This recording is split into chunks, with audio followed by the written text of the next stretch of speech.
40 litrdan oshiq sut beradigan sigirlar haqida eshitganmisiz? Xo'sh, biz qaysi fermer xo'jaligidamiz? Taxmin qilib ko'ring.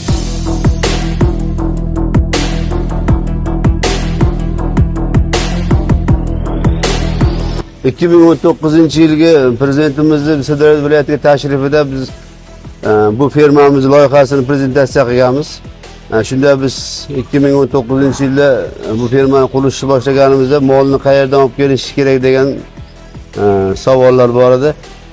O'rgandik, ko'p statistik ma'lumotlarga kirdik. Dunyoda Daniya davlati birinchi o'rinda turar ekan. Molni sifati, sutdorligi, moyillik darajasi bo'yicha, ko'p pozitsiyalari bo'yicha Daniyani biz tanladik-da. Daniya bilan shartnoma qildik. O'shanda haligacha o'sha 2019-yilgacha O'zbekistonga Daniyadan mol kirmagan ekan.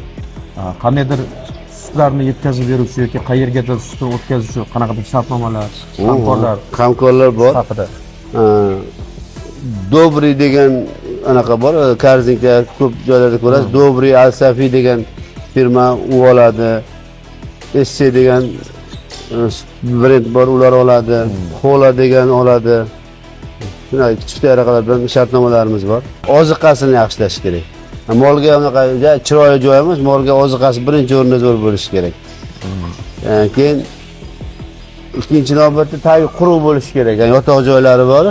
Endi hozir go'shti umuman faqat mol. Bu yerda 1000 dan oshiq molimiz bor. Faqat molga moslashgan. Bo'pcha. Nariyada ham bitta ko'rgan bo'lsa, yerda qo'yxonamiz bor. Qo'yxona ham bor, ha? Biosensor 6 yilgacha zaryadga yetar ekan. Men oshqozonni yurib turganmiz. Hozir paka hozircha 100 ta molni tajriba qilyapmiz. Juda ajoyib ko'rsangiz, ana odam inson omilini kamaytiradi. Doktorim telefonda kelib o'tiradi. Hozir ko'rsataman.